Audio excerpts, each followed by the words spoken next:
제가 너무 청기누설 같은 심각한 얘기만 너무 하다 보니까 오늘 좀 평상적인 얘기를 좀 하겠습니다. 굉장한 부잣집의 아버지가 가난한 사람들이 어떻게 사는지를 아들한테 보여주고 싶은 거예요. 그래서 아들을 데리고 시골로 갔어요.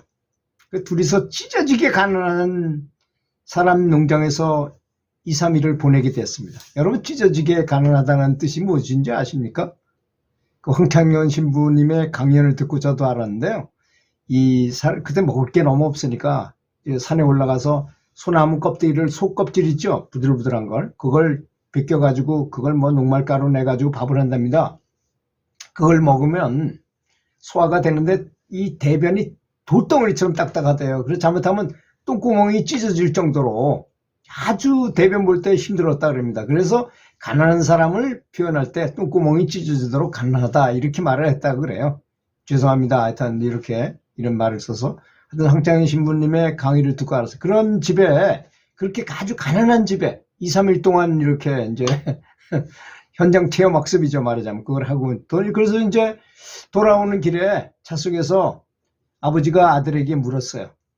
어때? 재밌었니? 그랬더니 아들이, 예, 너무너무 좋았어요. 너무 자유롭게 돌아다니고, 과외도 안 해도 되고, 얼마나 좋아. 학원도 안 해도 되고, 그러니까. 그래, 가난한 사람이 어떻게 사는지 알았어? 예, 아빠. 아버지가 묻길, 그래, 뭘 배웠니? 하고 물어봤어요. 근데 아들이 대답하기를, 우리는 개가 한 마리 뿐인데요. 그 사람들은 4마리더라고요. 그리고 우리는 수영장이 마당에 있는데, 그 사람들은 그냥 끝없는 개울이 다 쫙 깔려 있어요. 그게 다 수영장이더라고요. 그리고 우리 정원에는 아주 휘황찬란하고 수입해서 다뤄놓은 전등이 있는데, 그 사람들은 밤에 별이 총총히 빛을 내가지고 그런 게 다 필요가 없더라고요. 별이 너무너무 반짝이고 너무 아름답더라고요.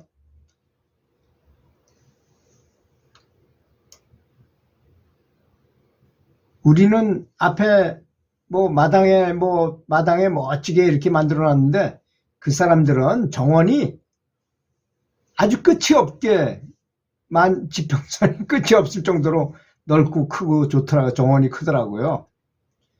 우리는 하인이 우리를 도와주는데, 그 사람들은 남들을 도와주더라고요. 우리는 하인이 우리를 돕고 있지만 이 사람들은 남을 오히려 도와주더라는 것입니다. 품앗이도 하고 남들 도와주고 서로 정을 나누고 살더라는 겁니다.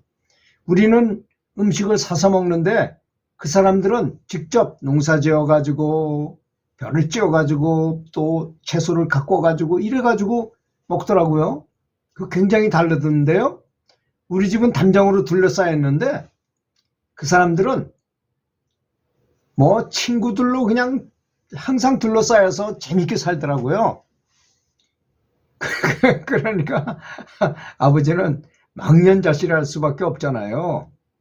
그런데 아들이 마지막으로 쐐기를 박는 거야, 한마디로.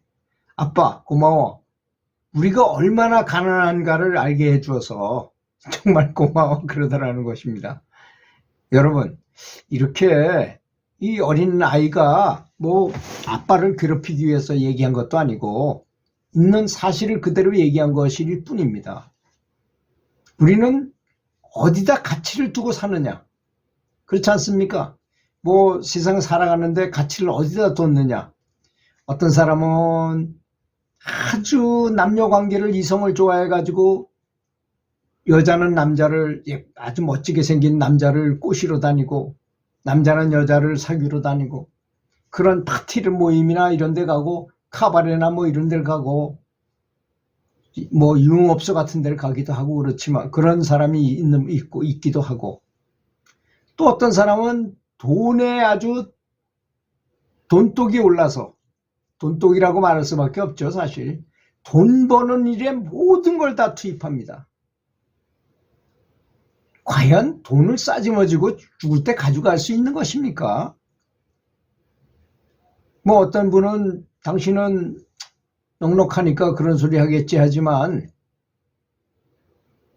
그거 생각하기 나름인 것입니다. 이 아이처럼. 아이가 아주 냉철하게 본 거 아닙니까?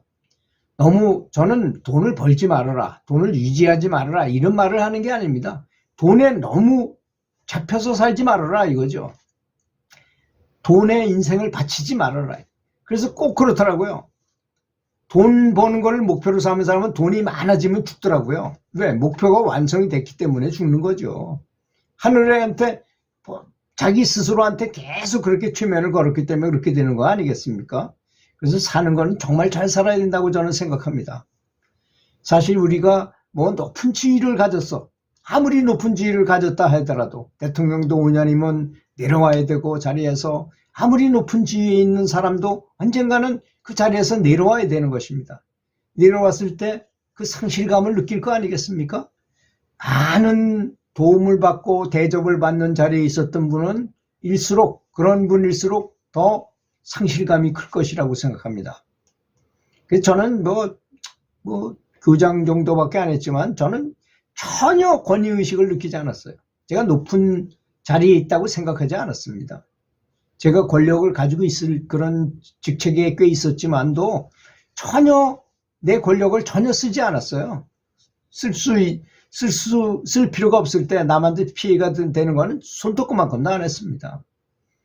저는 많은 학원들을 담당하고 있었거든요. 1,500개나 되는 학원들을 내가 통과를 하고 있었지만 그분들이 밥 사주는 것도 제대로 안 얻어먹었어요. 사실. 그런 걸 자랑하고 싶은 그런 말로서 하는 것이 아니라 이렇게 사람은 생각하기 나름이라는 것이죠. 그래서 자, 그렇다면 내가 이제 죽음을 맞이해야 할 때가 얼마 안 남았고 죽을 때 가서 후회한다고 그래요. 제가 모시고 공부했던 노스님, 지금은 돌아가신 아라한과를 얻었던 노스님께서 항상 그런 말씀을 하십니다. 사람들은 죽을 때가 되면 회광반조해가지고 그때는 똑똑해지거든요. 죽을 때 되면. 그때 모든 것을 다 알게 되는 때가 온대요. 그때 가서 눈물을 턱턱 흘리면서 내가 왜 이렇게 살았던고 하지만 그때는 이미 소용없다는 거죠. 몸이 없으면 휴대폰 것 같잖아요. 제가 생각하는 건데요. 저 아무리 오지에서도 휴대폰만 있다면 길을 잃었을 때 전화하면 119가 올 거 아닙니까? 근데 휴대폰이 없으면 전화를 못 하잖아요. 그거하고 똑같은 현상인 것 같아요. 사람이 죽어서 영가의 상태에서는 누굴 만져도 만져주지도 않고 그냥 통과해서 지나가고 내가 말을 해도 저쪽에 들을 수가 없잖아요. 내가 공부하고 싶어도 공부할 수 없는 처지가 된다는 거예요. 왜? 기계가 없으니까. 이 몸이라는 휴대폰이 없으니까 전화를 할 수 없다는 거죠. 그래서 이 몸이 있을 때 최선을 다해서 수행을 해야 되는데 저도 참 수많은 수행을 여러 곳을 수행을 해봤어요. 참선, 무자 화두를 드는 화두선을 해보기도 하고 그 다음에 중국 기공을 배웠습니다. 정말 미친 듯이 배웠어요. 정말 성실하게 했습니다. 그래서 거기서 고수라는 소리도 들었어요. 그 다음에 그 와중에도 여러 가지 수행법이 너무나 많아요. 그 여러 가지 수행법들을 많이 했어요. 그 다음에 결국은 신통이 많이 나오고 막 겁이 나가지고 너무나 빛도 막 보고 막 그런 바람에 그래서 이래서는 안 되겠다. 정말로 깨달음을 얻는 것밖에는 더 이상 없다. 그래서 최종 목적지로 이제 깨달음을 얻는 쪽으로 목표를 딱 두고서 이제 생활하는 중입니다. 제가 이렇게 얘기하는 것은 제가 너무나 거기에 헌신적으로 수행을 했기 때문에 이렇게 얘기하는 것입니다. 왜 얘기하느냐? 혹시라도 저처럼 수행하는 사람이 실수하지 말라고. 제가 얘기하는 거는요, 어떤 경질에 가라고 얘기하고 싶지 않아요. 어떻게 생각하는 것이 엄청나게 손해더라 이런 얘기를 하고 싶어요. 제가 가정을 가지고 있으면서 수행하러 엄청나게 다녔는데요. 너무나 거기에 미쳐가지고 가정을 돌보지 않고 다녔어요. 그때 아내가 이번 주에 애가 셋인데도 불구하고 아내가 이번 주에는 좀 같이 가족들과 같이 무슨 뭘 하자 그랬는데도 뿌리치고 다녔습니다. 근데 나중에 나이가 먹고 보니까 굉장히 미안하더라고요. 애들한테도 미안하고 아내한테도 미안하더라고요. 그렇게 할 필요는 없다. 3분의 1만 희생하고 해도 충분히 가능하다. 오히려 그렇게 시간이 그런 자식들을 위해서 가족들을 위해서 이렇게 시간을 보내놓고도 충분히 수행할 거 다 하고, 그러니까 수행의 개념이 잘못됐던 거죠. 정말 다 근엄하게 앉아가지고 수행하는 것만 수행인 줄 알았기 때문에 그랬을 뿐입니다. 지금은 뭐 친구들하고 놀러 다니고 하루 종일 다녀도 항상 명상할 수 있고 항상 염불할 수 있어요. 전혀 관계 없는데도 불구하고 바보처럼 그냥 이것만 맞다고 이렇게 한 거죠. 그래서 저는 항상 주장하고 싶은 게 항상 행좌, 주와 어묵, 동정 중에 항상 염불하라 이겁니다. 항상 염불하는 시스템을 본인이 만들어야 된다고 생각합니다. 직장 생활에서 일을 하면서도 다른 사람과 대화하면서도 지하철 타고 가면서도 걸어가면서도 심지어는 잠자면서 명상하는 법을 터득하지 못한다면, 잠자면서도 염불이 계속 돌아가지 않는다면, 여러분 잠잘 때가 굉장히 중요합니다.